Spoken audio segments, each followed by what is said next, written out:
신사숙녀 여러분, 오늘 이 자리에 함께할 수 있어 매우 뜻깊습니다. 그리고 솔직히 말해 새로운 수프라 이야기를 꺼내지 않고 넘어간다면 제 역할을 다했다고 할 수 없겠죠. 하지만 토요타가 준비한 이야기는 단순히 신차 한 대에 관한 것이 아닙니다. 지금 토요타는 자동차 산업의 판 자체를 다시 짜려는 훨씬 더 큰 그림을 그리고 있습니다. 이 브랜드는 더 이상 자동차를 팔아서 돈을 버는 회사로만 남고 싶어 하지 않습니다. 최근 토요타가 공개한 여러 구상들은 이동 그 자체를 새롭게 정의하려는 방향을 분명히 보여주고 있습니다. 전 세계가 전기차에 열광하는 사이 토요타의 최고 경영진은 전혀 다른 길을 선택했습니다. 전기도 필요 없고 휘발유도 쓰지 않는 새로운 개념의 차량을 꺼내든 것입니다. 이 차량의 핵심은 물을 기반으로 작동하는 엔진이라는 점입니다. 듣기만 해도 믿기 어려운 이 기술이 과연 현실이 될 수 있을까요? 그리고 물로 움직인다는 설명은 어디까지가 사실일까요? 지금부터 토요타가 조용히 준비해온 전략과 언론이 깊게 파고들지 않은 기술의 이면을 하나씩 살펴보겠습니다. 최근 일본에서 열린 기술 브리핑 자리에서 토요타의 부사장이자 최고 기술 책임자인 나카지마 히로이는 이 계획의 윤곽을 직접 설명했습니다. 그보다 앞서 전 최고 경영진이 전체 방향성을 언급한 뒤 나카지마는 보다 구체적인 기술적 접근을 공개했습니다. 그는 아직 개발 단계에 있는 아이디어부터 가까운 미래에 적용될 기술까지 폭넓게 언급하며 토요타가 앞으로 어떤 방식으로 자동차를 만들 것인지 그리고 어떤 기술을 중심에 둘 것인지 상세히 풀어냈습니다. 이 모든 흐름은 토요타가 자동차 회사에서 모빌리티 기업으로 진화하려는 장기 전략의 일부입니다. 즉, 이동 수단을 하나로 제한하지 않고 사람들에게 다양한 선택지를 제공하겠다는 의미입니다. 이 발표에는 나카지마 혼자만 선 것이 아니었습니다. 배터리 전기차 개발을 총괄하는 카도 다케로, 그리고 곧 가동될 수소차 전담 공장을 이끌 예정인 야마가타 미쓰마사도 함께 자리했습니다. 각각 전기 기반 기술과 수소 기반 기술을 맡은 핵심 인물들이 동시에 등장했다는 점은 토요타가 어느 한쪽에만 올인하지 않는다는 강력한 신호로 해석할 수 있습니다. 현재 전기차 시장에서는 중국이 빠른 속도로 주도권을 잡고 있고 미국 역시 같은 기술을 기반으로 뒤를 쫓고 있습니다. 그런데 일본은 전혀 다른 방향에서 승부수를 던졌습니다. 전문가들마저 놀라게 만든 새로운 형태의 엔진 개발에 성공했기 때문입니다. 이 엔진의 가장 큰 특징은 배출가스입니다. 연소 과정에서 나오는 것은 오직 수증기뿐이며 기존 내연기관처럼 환경에 부담을 주는 물질을 거의 만들어내지 않습니다. 동시에 구조 자체는 우리가 익숙한 연소 엔진이라는 점도 중요합니다. 완전히 새로운 개념이 아니라 기존 기술을 진화시킨 형태라는 뜻이죠. 이는 일본이 미래 교통기술의 주도권을 다시 쥐려는 강한 의지를 보여주는 대목입니다. 토요타는 오래전부터 탄화수소를 보다 친환경적인 방식으로 활용하는 기술에 집중해왔습니다. 그 핵심이 바로 수소 연료전지 기술입니다. 이는 휘발유 대신 수소를 사용해 전기를 만들어 차량을 움직이는 방식으로 환경 부담을 크게 줄일 수 있습니다. 이런 꾸준한 연구 덕분에 토요타는 친환경 모빌리티 분야에서 유리한 위치를 선점하고 있습니다. 이미 다양한 특허와 함께 수소를 연료로 사용하는 차량 콘셉트를 선보이며 경쟁사보다 한 발 앞선 행보를 보여주고 있습니다. 토요타가 특히 공을 들이고 있는 기술은 수소를 이용해 전기를 생산하는 연료전지 시스템입니다. 이 방식은 구조적으로 암모니아 기반 엔진과도 유사한 점이 있으며 가장 큰 장점은 환경에 거의 부담을 주지 않는다는 것입니다. 수소 연료전지를 사용하는 차량은 온실가스를 배출하지 않으며 배기관을 통해 나오는 것은 오직 수증기뿐입니다.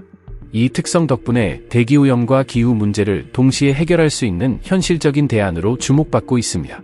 이러한 기술이 본격적으로 확산된다면 이동수단의 미래는 우리가 지금 상상하는 모습과 전혀 다른 방향으로 흘러갈지도 모릅니다. 토요타의 수소 연료전지 시스템이 작동하는 방식은 생각보다 정교하면서도 논리적입니다. 차량 안에 저장된 수소와 우리가 숨쉬는 공기 속 산소가 화학 반응을 일으키고 그 과정에서 전기가 생성됩니다. 이 전기가 곧바로 차량을 움직이는 에너지가 됩니다. 환경을 해치지 않으면서도 자동차를 구동할 수 있는 매우 효율적인 구조인 셈이죠. 토요타는 이 기술 개발의 최전선에 서 있으며 수소 연료전지에 지속적으로 투자하고 있다는 점만 봐도 친환경 모빌리티에 대한 진지함을 알 수 있습니다. 이 기술을 통해 대기 오염과 온실가스 배출을 동시에 줄이려는 것이 토요타의 명확한 목표입니다. 이 시스템의 핵심에는 전해 장치가 존재합니다. 이 장치는 물을 받아들인 뒤 전기 에너지를 활용해 물 분자를 분해합니다. 물은 수소 원자 2개와 산소 원자 하나가 결합된 구조인데 전기분해 과정에서는 이 결합이 풀리게 됩니다. 전류는 2개의 금속 전극을 통해 흐르며 이 전극들이 물속에 잠긴 상태에서 전기가 흐르면 분자가 자연스럽게 분리되기 시작합니다. 수소는 한쪽 전극으로, 산소는 반대쪽 전극으로 이동하게 되며 이로 인해 두 성분이 깔끔하게 나뉘게 됩니다. 수소가 이동하는 쪽은 음극, 즉 캐소드라고 불리며 산소가 모이는 쪽은 양극, 에노드로 불립니다. 전기가 흐르는 동안 수소 원자는 캐소드로, 산소 원자는 에노드로 끌려가며 안정적으로 분리됩니다. 이 과정은 에너지 소모가 크지 않고 안전성 또한 매우 높은 것이 특징입니다. 부산물이 거의 발생하지 않으며 결과적으로 얻어지는 것은 순수한 수소와 산소뿐입니다. 이렇게 생성된 수소는 곧바로 엔진의 연료로 활용될 수 있습니다. 이 방식의 또 다른 강점은 대형 고압 수소 탱크가 필요 없다는 점입니다. 전해 장치는 필요할 때마다 수소를 즉시 만들어내기 때문에 미리 많은 양을 저장할 필요가 없습니다. 그 결과 엔진 전체가 더 가볍고 효율적인 구조를 갖게 됩니다. 이는 차량의 설계 자유도를 높이고 에너지 손실을 줄이는 데에도 큰 도움이 됩니다. 물론 수소를 연료로 사용하기 위해서는 기존의 내연기관과는 다른 조정이 필요합니다. 대표적인 부분이 연료 분사 장치입니다. 기존의 가솔린이나 디젤과는 성질이 전혀 다른 수소를 정확하게 분사하기 위해 인젝터는 전용 구조로 변경되어야 합니다. 이 외에도 엔진 블록과 실린더 헤드는 수소 특유의 높은 압력을 견딜 수 있도록 더욱 견고하게 설계됩니다. 밸브와 점화 장치 역시 수소 연소에 최적화된 형태로 바뀌어야 안정성과 효율을 동시에 확보할 수 있습니다. 이러한 구조적 변화에도 불구하고 수소 기반 엔진이 제공하는 환경적 이점은 매우 큽니다. 가장 중요한 점은 배출가스가 거의 없다는 사실입니다. 이 엔진은 이산화탄소, 질소산화물, 미세입자와 같은 유해 물질을 배출하지 않습니다. 이는 인간의 건강과 자연환경 모두에 긍정적인 영향을 줍니다. 동시에 실사용 측면에서도 현실적인 장점을 지니고 있습니다. 연료 보충 방식 역시 기존과 완전히 다릅니다. 이 시스템은 물만 있으면 작동이 가능하기 때문에 휘발유나 디젤을 넣기 위해 주유소를 찾을 필요가 없습니다. 물은 저렴하고 어디서나 구할 수 있는 자원이기 때문에 연료 비용 부담도 크게 줄어듭니다. 더 나아가 석유 채굴과 같은 환경 파괴적인 과정에 대한 의존도 역시 낮출 수 있습니다. 이러한 이유로 수소 기반 기술은 단순한 실험이 아니라 실제 미래를 겨냥한 대안으로 점점 더 주목받고 있습니다. 석유 사용이 줄어들면 이 엔진은 화석연료를 항공산업이나 중공업처럼 대체가 어려운 특정 분야에만 한정해 쓰도록 만드는 역할도 하게 됩니다.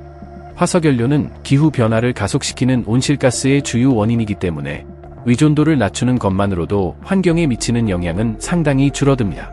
다시 말해, 이 기술은 지구온난화의 속도를 늦추고 장기적으로 지속 가능한 사회로 나아가는데 중요한 전환점이 될 수 있습니다. 만약 이 엔진이 널리 보급된다면 희귀금속 채굴에 대한 수요 역시 크게 감소할 가능성이 큽니다. 희귀금속은 전자기기나 재생에너지 시스템 등 다양한 첨단 기술에 사용되지만 이를 채굴하는 과정은 환경에 심각한 상처를 남깁니다. 토양과 수질, 대기를 오염시키는 것은 물론이고 인근 지역에 거주하는 사람들의 건강과 안전까지 위협하는 경우도 많습니다. 깊은 지층을 파헤치는 채굴 방식은 산사태와 같은 사고를 유발할 수 있고 사용되는 화학물질이 외부로 유출되면 회복하기 어려운 피해를 남깁니다. 이러한 위험을 줄일 수 있다는 점에서 이 엔진의 의미는 더욱 커집니다. 토요타가 제시한 물 기반 엔진은 기존의 수소 연료전지 차량과 비교해도 뚜렷한 차별점을 가집니다. 가장 큰 이유는 연료 저장 방식입니다. 수소는 기체이기 때문에 고압을 견딜 수 있는 특수 탱크가 필요하며 이 탱크는 무겁고 비용이 높을 뿐 아니라 누출 위험도 존재합니다. 반면 물은 액체 상태이기 때문에 저장이 훨씬 간단하고 별도의 고압 설비 없이도 안전하게 다룰 수 있습니다. 이 차이 하나만으로도 실용성과 안전성에서는 큰 격차가 발생합니다. 이러한 특성 덕분에 이 엔진은 소형 승용차에만 국한되지 않습니다. 대형 트럭, 산업용 설비, 심지어 발전 설비까지 다양한 영역에서 활용될 가능성을 지니고 있습니다. 구조가 단순하고 위험 요소가 적다는 점은 기술을 실제 환경에 적용하는 데 있어 매우 중요한 장점으로 작용합니다. 복잡하고 까다로운 조건이 필요한 다른 방식들보다 현실적인 대안으로 평가받는 이유도 바로 여기에 있습니다. 이 엔진의 가치는 단순히 작동 방식에만 머무르지 않습니다. 경쟁력이라는 측면에서도 주목할 만합니다. 물을 연료로 사용하는 구조는 화석연료 의존도를 낮추는 동시에 유해 배출물 발생을 근본적으로 차단합니다. 대기 중으로 방출되는 오염 물질이나 온실가스가 없다는 점에서 교통수단과 에너지 생산 방식 자체를 바꿀 수 있는 잠재력을 갖고 있습니다. 기술적 진보와 환경적 지속 가능성을 동시에 만족시킨다는 점에서 이 엔진은 분명한 도약이라 할 수 있습니다. 더 효율적이고 강력한 기계를 만들면서도 지구에 부담을 주지 않는 선택이 가능하다는 사실을 증명하고 있기 때문입니다. 물을 연료로 사용한다는 발상은 기존 엔진이 남기던 유해, 물질과 온실가스를 원천적으로 차단하며 성능을 희생하지 않고도 환경을 고려할 수 있음을 보여줍니다. 이러한 혁신은 단순한 기술 발전을 넘어 사고방식의 전환을 의미합니다. 오랫동안 자동차 산업은 더 빠르고, 더 강하고, 더 고급스러운 차량을 만드는 데 초점을 맞춰왔습니다. 하지만 이제는 성능과 환경 보호를 동시에 고려해야 하는 시점에 와 있습니다. 이 엔진은 과학과 공학이 협력하면 사람과 지구 모두에게 이로운 해답을 만들어낼 수 있다는 사실을 분명히 보여주는 사례입니다. 지속 가능성을 중심에 둔 이 설계는 환경 측면에서 판도를 바꿀 가능성을 지니고 있습니다. 화석연료 사용을 줄이고 대기 오염과 기후 변화에 기여하지 않는 이동과 에너지 생산이 가능해진다는 뜻이기 때문입니다. 구조가 단순하고 유지 관리 부담이 적다는 점 또한 실용성을 높이는 요소로 작용합니다. 다양한 환경과 용도에 대응할 수 있는 유연성까지 갖춘 이 기술은 기존 엔진보다 한 단계 앞선 선택지로 평가받을 수밖에 없습니다. 결국 이 혁신은 기술 발전과 환경 보호가 서로 충돌하지 않아도 된다는 메시지를 던집니다. 우리는 속도와 성능을 포기하지 않으면서도 동시에 지속 가능한 미래를 선택할 수 있습니다. 이 엔진이 자동차 산업 전반에 던지는 질문은 분명합니다. 이제는 단순한 진보를 넘어 어떤 방향의 진보를 선택할 것인가에 대한 답을 내놓아야 할 순간이라는 것입니다. 물 기반 엔진을 통해 토요타는 고성능과 친환경이 동시에 가능하다는 메시지를 분명하게 던지고 있습니다. 하지만 물로 움직이는 자동차라는 개념이 토요타에서 처음 등장한 것은 아닙니다. 과거에도 이와 유사한 시도가 있었고 그중 가장 논란이 컸던 사례가 바로 제니팩의 물 연료 자동차였습니다. 2008년 일본의 한 기업이었던 제니팩은 휘발유나 디젤 대신 물로 움직이는 자동차를 만들었다고 갑작스럽게 발표했습니다. 당시 이 소식은 큰 충격을 주었습니다. 만약 사실이라면 자동차의 연료 비용을 획기적으로 낮추고 환경 문제까지 동시에 해결할 수 있는 엄청난 돌파구가 될 수 있었기 때문입니다. 제니팩은 물에서 에너지를 추출하는 독자적인 시스템을 개발했다고 주장하며 이를 물 연료 자동차라고 불렀습니다. 이 시스템은 특수한 발전 장치를 통해 물 분자를 분해하고 그 과정에서 얻은 수소를 연료로 사용한다고 설명되었습니다. 하지만 전문가들이 이 기술을 자세히 들여다보면서 분위기는 달라지기 시작했습니다. 분석 결과 해당 차량은 순수하게 물만을 사용하는 구조가 아니라 금속 수소화물이라는 특수 물질을 활용해 에너지를 만들어내는 방식에 더 가깝다는 지적이 나왔습니다. 즉, 물 자체가 에너지원이라기보다는 다른 물질이 실제 역할을 하고 있다는 의혹이 제기된 것입니다. 이로 인해 물만으로 달린다는 주장에는 큰 의문이 따라붙게 되었습니다.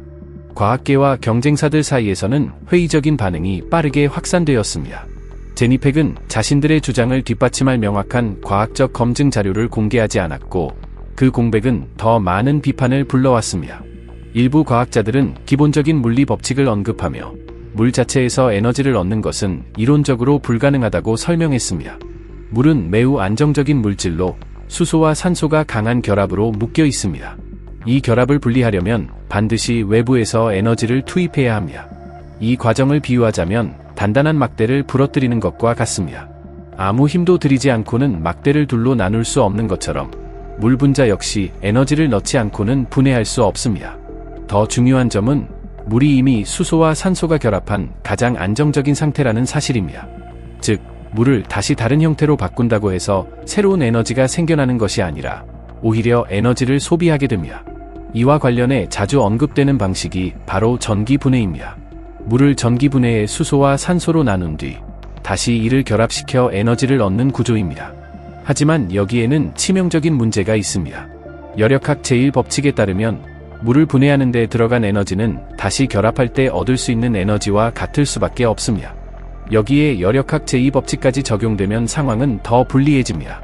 에너지를 다른 형태로 바꾸는 과정에서는 항상 손실이 발생하기 때문에 실제로 사용할 수 있는 에너지는 투입한 에너지보다 더 적어질 수밖에 없습니다. 이러한 이유로 물만을 에너지원으로 사용하는 자동차 개념은 오랫동안 논란의 대상이 되어 왔습니다. 과거에는 스탠리 마이어라는 인물의 사례도 자주 언급되었습니다. 그는 1980년대에 물로 움직이는 버기카를 만들었다고 주장하며 큰 주목을 받았습니다. 하지만 그의 설명은 일관되지 않았고 시간이 지날수록 의문만 커졌습니다. 어떤 때는 점화 장치를 물분해 장치로 바꿨다고 했고 또 다른 때는 전기 공명을 이용한 연료전지를 사용했다고 설명했습니다. 마이어는 이 시스템이 물을 수소와 산소로 분해한 뒤 이를 연소시켜 에너지를 만든다고 주장했습니다. 이론적으로는 매우 혁신적으로 들렸지만 그 주장을 뒷받침할 객관적인 검증은 끝내 제시되지 않았습니다. 독립적인 전문가들의 확인도 이루어지지 않았고 그의 이야기는 점점 신뢰를 잃어갔습니다. 결국 1996년 그는 미국 오하이오 주의 법원에서 중대한 기만 행위로 유죄 판결을 받으며 논란은 마무리되었습니다. 이러한 과거 사례들은 하나의 중요한 교훈을 남깁니다. 물을 활용한 기술은 매우 매력적으로 들리지만 과학적 원리와 검증을 무시한 주장은 오래가지 못한다는 점입니다. 바로 이 지점에서 토요타의 접근 방식은 이전의 시도들과 분명한 차이를 보이기 시작합니다. 비판적인 시각을 가진 사람들은 제니팩의 행보가 과거 스탠리 마이어가 보였던 방식과 크게 다르지 않다고 지적했습니다. 즉, 기술적 실체보다 과장된 주장에 의존하고 있다는 것이었습니다. 사실 토요타 이전에도 물로 달리는 자동차를 만들었다고 주장한 사례는 적지 않았습니다. 그중 하나가 수소 기술 애플리케이션이라는 회사였습니다. 이 기업은 2002년 물을 수소와 산소로 분리하는 장치를 개발했다고 발표했고 이를 아퀴젠이라 불렀습니다. 초기 목적은 산소 아세틸렌 용접을 대체할 수 있는 보다 안전한 기술이었습니다. 하지만 시간이 지나면서 이 장치가 물만으로 자동차를 움직일 수 있다는 대담한 주장이 덧붙여졌습니다. 회사 측은 마그나고시스, 마그니클과 같은 복잡한 개념을 내세워 작동 원리를 설명했지만 이러한 이론은 과학적으로 검증되지 않았습니다. 설립자인 데니스 클리는 대형 자동차 제조사, 그리고 미국 정부와 협력해 대형 SUV에 이 기술을 적용할 논의가 진행 중이라고까지 주장했습니다. 만약 사실이었다면 자동차 산업 전체가 뒤집힐 만한 이야기였기에 기대와 의심이 동시에 커질 수밖에 없었습니다. 그러나 시간이 흐르면서 이 주장들은 점점 힘을 잃었습니다. 결국 해당 기업은 더 이상 물만으로 달리는 자동차를 만들 수 있다고 말하지 않게 되었습니다. 대신 이 장치를 연료 효율을 높이기 위한 보조 기술로 방향을 수정했습니다. 즉, 물을 활용해 수소 반응을 보조함으로써 연료 소비를 줄일 수 있다는 설명으로 바뀐 것입니다. 이는 물 자체가 연료라는 개념과는 전혀 다른 이야기였습니다. 같은 시기였던 2002년 또 다른 기업인 제네시스 월드 에너지도 큰 발표를 내놓았습니다. 이들은 물을 분해한 뒤 다시 결합시키는 과정을 통해 에너지를 얻는 장치를 개발했다고 주장했습니다. 혁신적인 아이디어처럼 들렸고 많은 투자자들이 큰 관심을 보였습니다. 회사는 이미 상용화 준비가 끝났다고 말하며 자금을 모으기 시작했습니다. 하지만 실제로 시장에 나온 제품은 단 하나도 없었습니다. 기술 개발보다는 투자 유치에 더 집중하고 있다는 의심이 커지기 시작했습니다. 이듬해 이 기업은 해당 기술을 자동차 동력원으로 활용할 수 있다고 다시 한번 주장했습니다. 당시에는 미래 에너지의 해답처럼 포장되었지만 결과적으로 이 이야기 역시 신뢰를 얻지 못했습니다. 결국 회사 소유주였던 패트릭 켈리는 법의 심판을 받게 되었고 2006년에 징역형을 선고받았으며 투자자들에게 유로화 기준 수십만 유로에 해당하는 금액을 반환하라는 명령을 받았습니다. 이 사건은 물을 에너지원으로 삼는 기술 주장에 대한 불신을 더욱 키우는 계기가 되었습니다. 2008년 제니팩이 주목을 받던 바로 그 해에도 또 다른 이야기가 등장했습니다. 스리랑카의 투샤라 프리야말라 디링가라는 인물이 물로 움직이는 자동차를 운전했다고 주장한 것입니다. 그는 소량의 물만으로 수백 킬로미터를 주행할 수 있었다고 말하며 물을 분해해 생성한 수소와 산소를 엔진에서 연소시키는 방식이라고 설명했습니다. 이 주장은 큰 화제를 모았고 당시 스리랑카 총리였던 라트나세리 위크라마나야카까지 공개적으로 관심을 보이며 지원 의사를 밝혔습니다. 하지만 몇 달 뒤 상황은 급변했습니다. 투샤라는 사기 혐의로 체포되었고 그의 기술 주장 역시 과장된 것으로 드러났습니다. 이미 비슷한 사례들을 여러 차례 접해온 사람들에게 이 소식은 놀라운 일이 아니었습니다. 물로 움직이는 자동차를 만들었다는 주장들이 반복적으로 등장했다가 사라지는 패턴에 많은 이들이 익숙해져 있었기 때문입니다. 이야기는 여기서 끝나지 않았습니다. 비교적 최근에도 유사한 주장이 다시 등장했습니다. 인도네시아의 발명가 오리안토 미실은 누바라는 장치를 개발했다고 발표하며 물을 수소 연료로 변환해 오토바이를 움직일 수 있다고 주장했습니다. 그는 단 한 리터의 물로 수백 킬로미터를 주행할 수 있다고 말해 또 한 번 큰 관심을 끌었습니다. 이러한 연속된 사례들은 물을 연료로 삼는 기술이 얼마나 매력적인 동시에 얼마나 신중한 검증이 필요한 분야인지를 다시 한번 보여주고 있습니다. 이 기술이 진짜라면 수없이 반복되어 온 과장된 주장과 실망 이후에 사람들의 교통과 에너지에 대한 인식을 근본부터 바꿀 수 있는 전환점이 될 수도 있습니다. 그런 분위기 속에서 몇 달 뒤인 7월, 아리안토는 또 한 번 파격적인 발언을 내놓습니다. 그는 람보르기니와 두카티, 페라리 같은 세계적인 브랜드들이 자신의 발명품에 관심을 보였다고 주장했고, 해외 기업에 이 장치를 판매할 의향이 있으며 그 대가로 막대한 금액을 요구했다고 밝혔습니다. 동시에 그는 인도네시아 정부와 국가연구혁신기관이 자신을 무너뜨렸다고 공개적으로 비판하며 강한 불만을 드러냈습니다. 이 갈등이 정확히 어디서 시작됐는지는 지금까지도 명확하지 않지만 한 가지 분명한 점은 그가 기존 체제와 충돌하더라도 독자적인 길을 가겠다는 의지를 보였다는 사실입니다. 그러나 인도네시아 과학계의 반응은 냉담했습니다. 국가연구혁신기관 소속 과학자들은 해당 장치가 이론적으로 성립할 수 없다고 밝혔습니다. 기본적인 물리학과 화학 법칙에 정면으로 어긋난다는 것이 그 이유였습니다. 더 나아가 아리안토가 관심을 보였다고 주장한 이탈리아 자동차 제조사들 역시 실제로는 해당 기술에 아무런 관심이 없었다는 사실이 드러났습니다. 그가 만났다는 자리는 공식적인 협력 논의가 아니라 파트너사의 초청에 따른 형식적인 만남에 가까웠다는 설명이 뒤따랐습니다.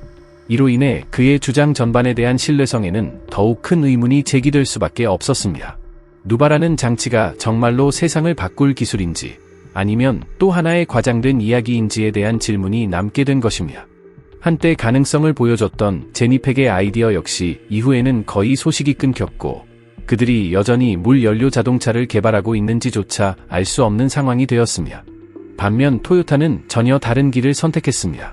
이 회사는 수소 연료전지 기술에 대한 연구와 개발을 멈추지 않고 계속 이어가고 있습니다. 그 배경에는 자동차 산업이 빠르게 변화하고 있다는 현실이 자리하고 있습니다.